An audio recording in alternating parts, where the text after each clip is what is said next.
Thanks to the support as a channel member, QT Mosaic. Well, remember that run of really difficult looking games I highlighted in yesterday's episode?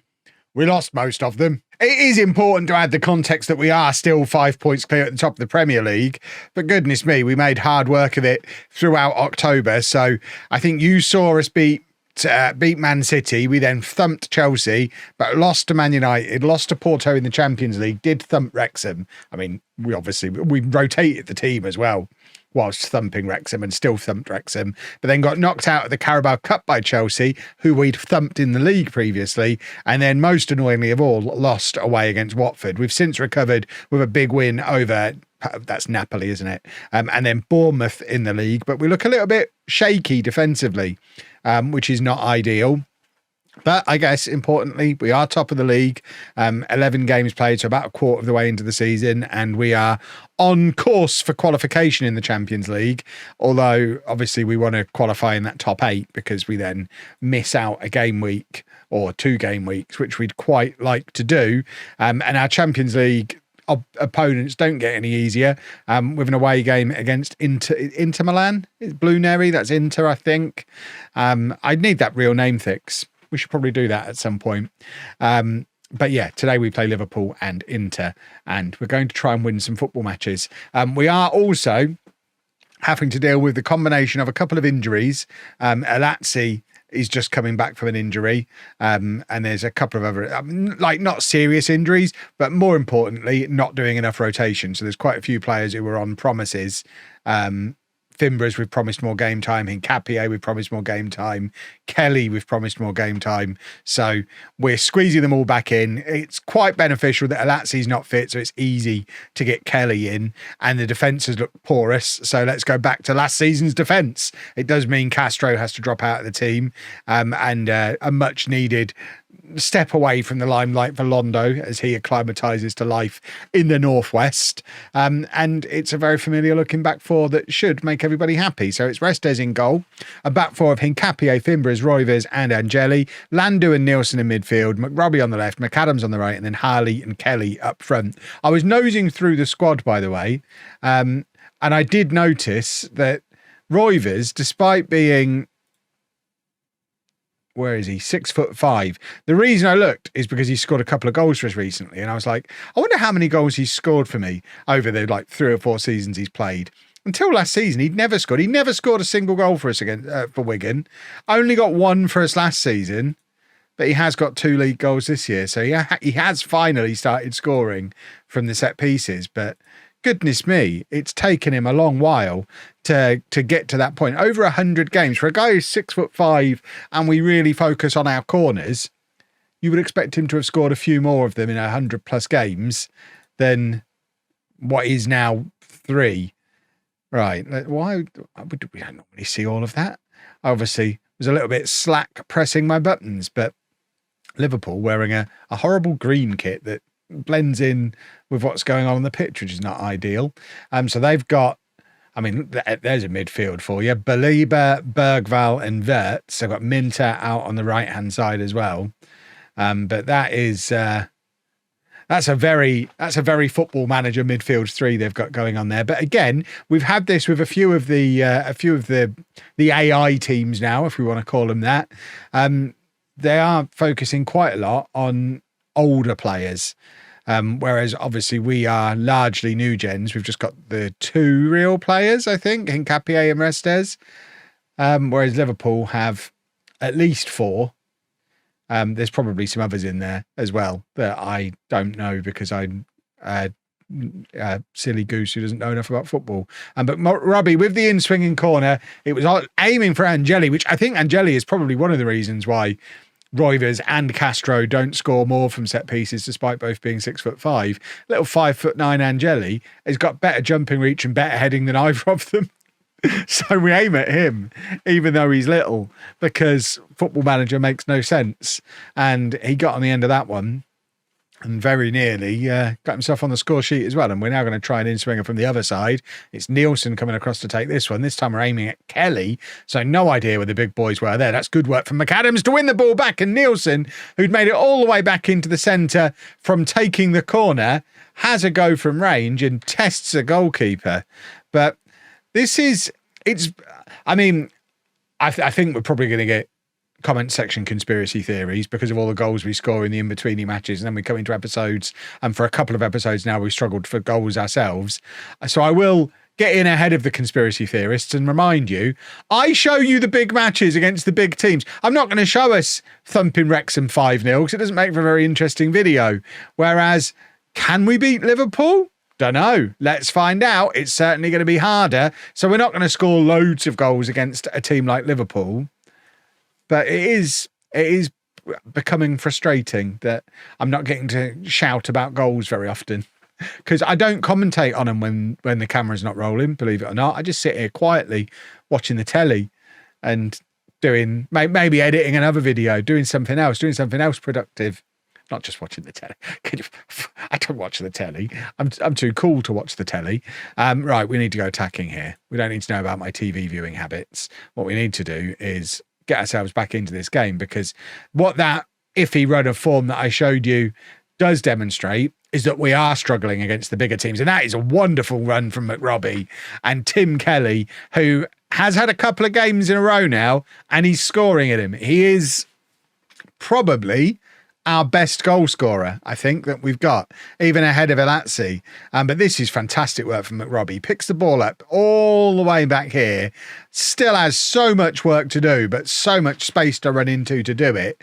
And just, I look at that. Everyone else on the pitch is chasing him, but he skins this guy, drives it across goal. The keeper gets a hand to it. Harley had gone beyond it and couldn't get onto it.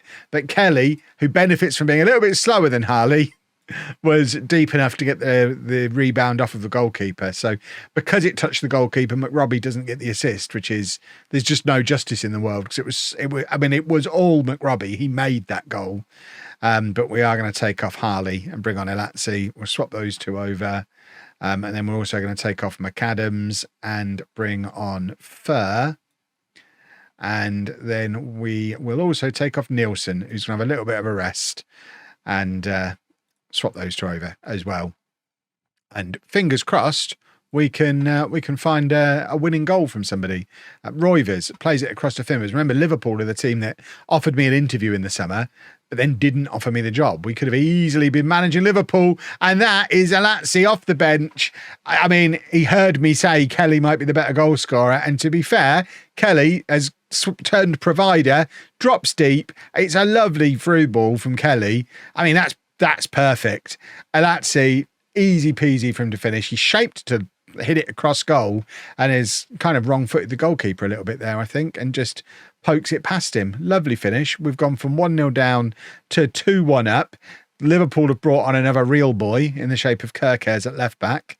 And we've got 20 minutes or so to try and hold on, having turned this game around, which is jolly nice to see. We've given away a penalty there, haven't we?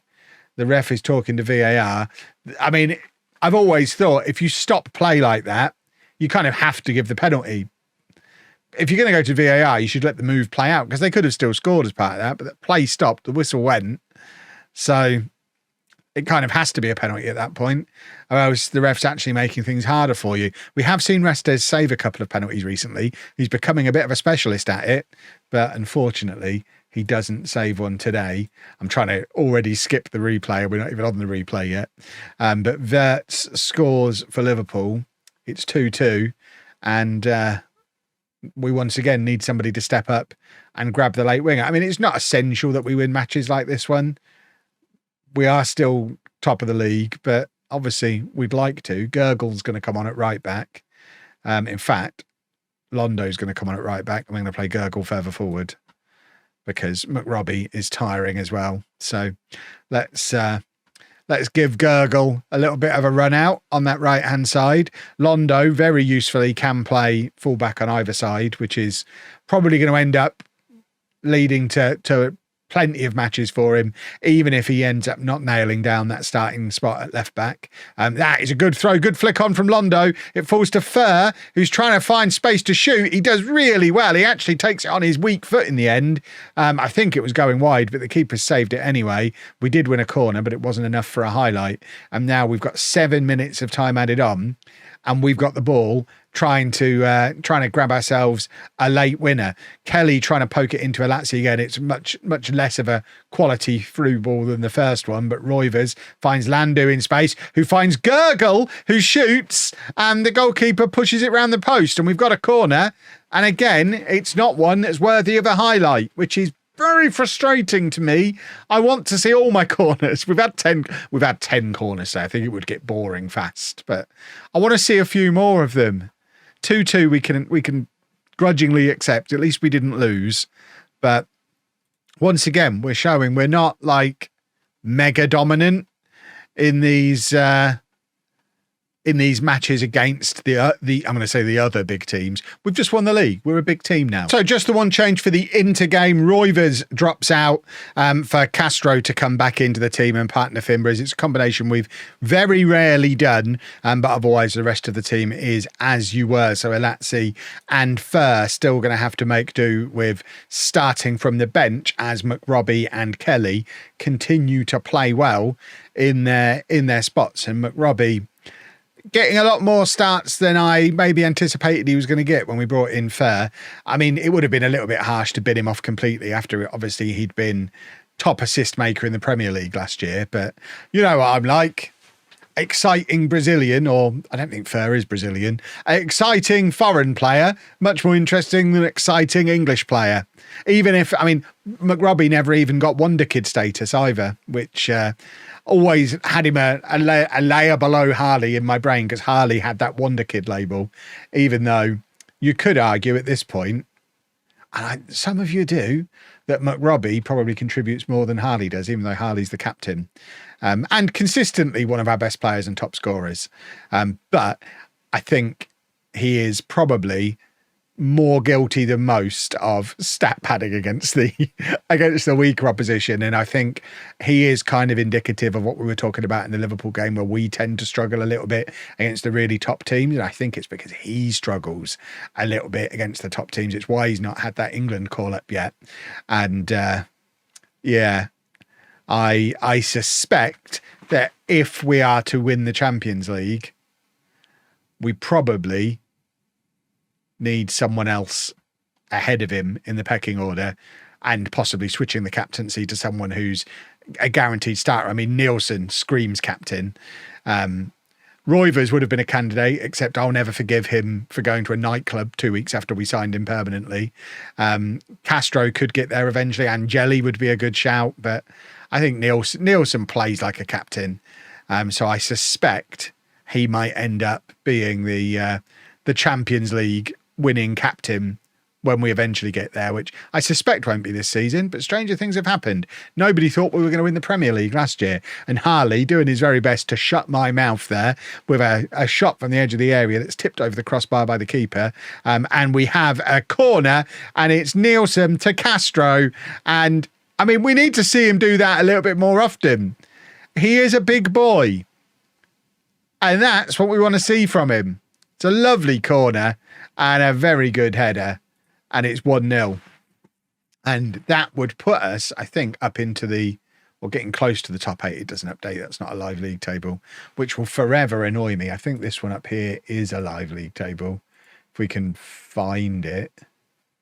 Yeah, this would put us up to 7th after 5 matches. So job not completely done, but closer to where we want to be with some of the tougher matches out of the way. Obviously, PSG already done. Away against Porto done. Away against Inter will be done. If we can come through that, going into those final 3 matches, still with a chance of that top 8, that'll do. First season in the Champions League. Right, McAdams is shattered. So Fur is going to come on for him. And then we're also going to take off Kelly for Alazzi. And Robbie's not having a very fun time, but I think we're going to leave him on for now. And actually take off Hincapié and bring on Roivers at left back. Continuing with just let Londo ease himself in. He's had a few high-profile mistakes. Let's not bring him on ahead of Roivers, because Roivers is quite capable of playing that inverted fullback role. It might even be his role long term if we find another centre back. Oh my word, that's brilliant from Harley. Well, He did shut my mouth. You better not be disallowing that, ref. He's not. That was incredible. It's a lovely ball forward for, I think it was McRobbie, who hits the ball over the top, but first time from Harley. That's Dennis Bergkamp level. That's incredible. What a finish. And that's why we'll never give up on that boy, because he's got those moments of magic in him. If he can just start doing them a bit more consistently, my word, how has he not had an England call-up? England must have a lot of good striker options in the future. Right, Londo is now coming on at right back. And we're going to bring on Nzita in midfield. McRobbie, who is tiring, is going to have to just play the game out. And if he gets too tired, he doesn't have to start the next one. We can go McAdams and Fer. And it's the benefit of having this deeper squad now. We can rotate a little bit and run a player into the ground a little bit in a game like this, knowing that, well, yeah, he just doesn't have to start the next one. There's Londo again, a little bit clumsy from him. I think he was a temporary panic buy. Oh, that's a good save from Restes. Because we were running out of options. I'm still not satisfied that this defence is finished, though. Whether it ends up being another centre-back, so we go Castro, somebody else, and Roivers takes over from Nkapie in this role, because he does it very well. I do like Roivers at left-back. Or we might find a proper left-back, but Harley's dancing around all over the place again. Harley's having fun now. And Fer has now hit the crossbar, and we are making Inter look very, very ordinary in this second half in particular. We're playing very well. And it's lovely to see, very exciting. And I'd like to see the league table now, just to confirm that we are navigating our way up into that top 8 where we want to be. So, final whistle, please, ref. There we go. The ref's been very good to me today. I've enjoyed my time with him. Right, let's have a look at the league table. So that puts us, up to 8th.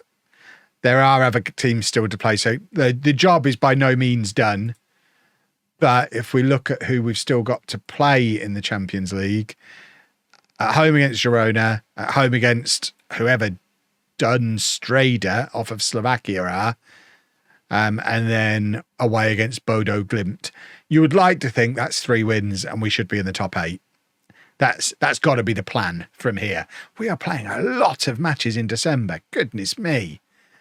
Well, if you've enjoyed that, please make sure you leave a nice big thumbs up on there for me. Subscribe to the channel for daily Football Manager videos. And thank you very much for watching.